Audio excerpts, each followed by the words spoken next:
Ushbu loyiha Agrobank Asaka filiali hamkorligida Andijon viloyati Asaka tumani Bozorboshi MFI 21-konturda amalga oshirilmoqda.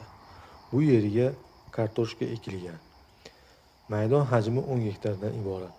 Uzunligi 1000, eni ham bo'yi ham 1000 metrdan iborat.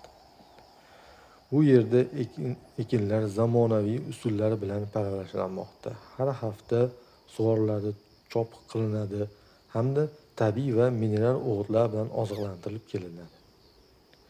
Ushbu loyihaga 31 ta dehqon xo'jaliklari biriktirilgan bo'lib, har bir dehqon xo'jalik uchun o'rtacha 30-32 sotikdan maydonlar to'g'ri keladi. Loyihani samarali amalga oshirish uchun Tajriba dehqon xo'jaligi kooperativi biriktirilgan. Ushbu loyiha bo'yicha har bir gektardan 20 tonna jami 200 tonna hosil olish rejalashtirilgan. Kelajakda yana 10 gektar ekin maydonini kengaytirish niyatimiz bor. Maqsadimiz nafaqat o'zimiz, balki butun jamiyat uchun foydali bo'lishdan iborat.